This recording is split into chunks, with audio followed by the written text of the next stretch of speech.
عن عبداللہ ابن عمرو بن العاص رضی اللہ تعالی عنہما ان رسول اللہ صلی اللہ علیہ وسلم قال، عبداللہ ابن عمرو بن العاص فرماتے ہیں رضی اللہ تعالی عنہما کہ حضرت محمد صلی اللہ علیہ وسلم نے فرمایا، الصیام والقرآن یشفعان للعبد، قرآن اور روزہ بندے کے حق میں شفاعت کریں گے، سفارش کریں گے۔ یقول الصیام، روزہ یہ کہے گا، اے رب پروردگار، منعتہ الطعام والشہوات بالنہار، میں نے تیرے اس بندے کو دن کے وقت کھانے پینے سے اور شہوت کا قضا کرنے، شہوت رانی کرنے سے روکے رکھا، فشفعنی فی، میری وجہ سے روکا رہا نا، تو اللہ میری شفاعت اس کے حق میں قبول فرما۔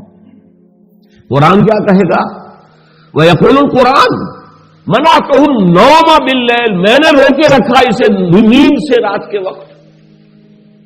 اب بتائیے آپ 1 گھنٹے میں یا پونے گھنٹے میں جو تراویح پڑھ لیتے ہیں، اس میں سے آپ کی نیند میں سے کوئی کمی ہوتی ہے؟ 11 بجے سے پہلے تو کوئی سوتا ہی نہیں، رات ہی نہیں ہوتی،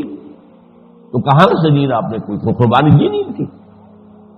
ہاں، تہائی یا آدھی یا 2/3 رات اگر جاگیں گے تو نیند کی قربانی ہوگی۔ تو منعتہ النوم باللیل فشفعنی فیہ، تو میری شفاعت اس کے حق میں قبول فرما۔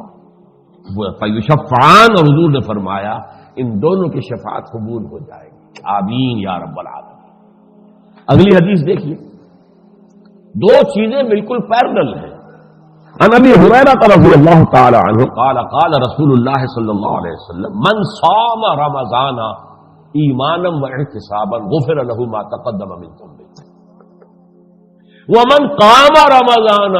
ایمانا واحتسابا غفر له ما تقدم من ذنبه، جس نے روزے رکھے رمضان میں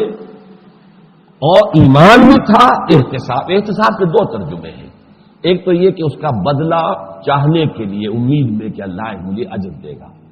اور ایک احتساب کی معنی ہے احتساب نفس، کہ روزہ رکھ کر انسان اپنے نفس کا بھی احتساب کرتا رہے۔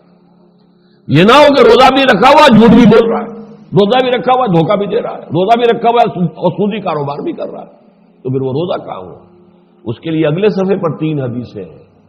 کہ کتنے ہی لوگ وہ ہیں جنہیں روزے سے سوائے بھوک اور پیاس کے کچھ حاصل نہیں ہوتا، نہ تقویٰ حاصل ہوتا ہے، نہ کوئی اللہ کا قرب حاصل ہوتا ہے۔ کم من صائم لیس لہ من صومہ الا الجوع، اور فرمایا من لم یدع قول الزور والعمل به فلیس للہ حاجۃ ان یدع طعامہ وشرابہ، جس شخص نے جھوٹ بولنا اور جھوٹ پر عمل کرنا نہیں چھوڑا تو اللہ کو کوئی ضرورت نہیں ہے کہ کھانا پینا چھوڑ دے، فاقہ کر رہا اسے کچھ حاصل نہیں ہوتا تو نہیں ہے۔ تو اس کو سمجھ لیجیے اچھی طرح۔ اسی طریقے سے اگر کوئی شخص بس وہ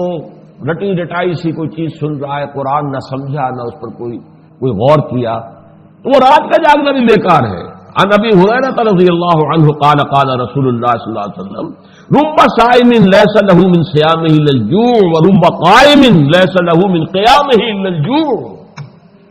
بہت سے روزہ رکھنے والے ایسے ہیں جنہیں اپنے روزے سے سوائے بھوک کے کچھ حاصل نہیں، نہ کوئی ثواب ہے، نہ کوئی روزہ ہے، نہ کوئی روحانیت ہے، نہ کوئی تقویٰ ہے،